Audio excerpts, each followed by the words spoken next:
A ruta do Viño Rías Baixas non deixa de acadar éxitos e recoñecementos.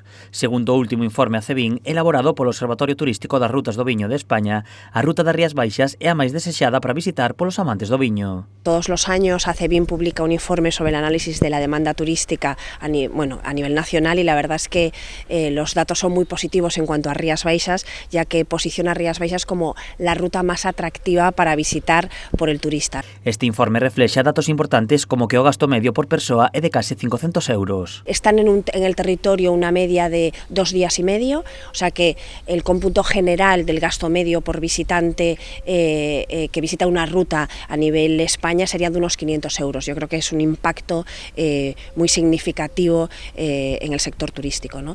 Tamén que a satisfacción dos que visitan a ruta e os que a recomendarían supera o 90%. La satisfacción de visita a una bodega está casi en 9 puntos sobre 10, ¿no? O sea, eso quiere decir que la gente al visitar una bodega, su grado de satisfacción es sobresaliente, ¿no?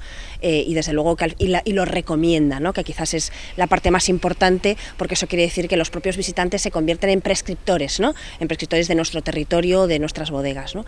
En canto ao perfil dos visitantes, destaca que cada vez son máis mulleres as que visitan a ruta. Suele ser con una franja de edad entre 40 y 56 años, que nos visita sobre todo en grupo o en pareja, ¿no? Que realmente es una persona aficionada. También un dato muy significativo es que mayoritariamente son mujeres, ¿no? Que al final en los años anteriores parecía que el mundo del vino, ¿no? Era un mundo solo de hombres. Pues en tema de enoturismo cada vez son más mujeres las que se acercan a visitar nuestras bodegas.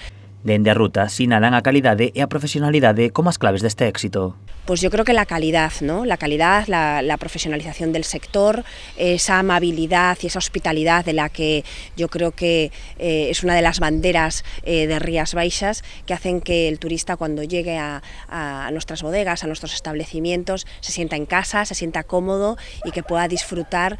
A ruta do Viño Rías Baixas afronta este 2023 con ganas de seguir traballando con forza para ofrecer aos turistas actividades experienciais e innovadoras para converterse nunha referencia.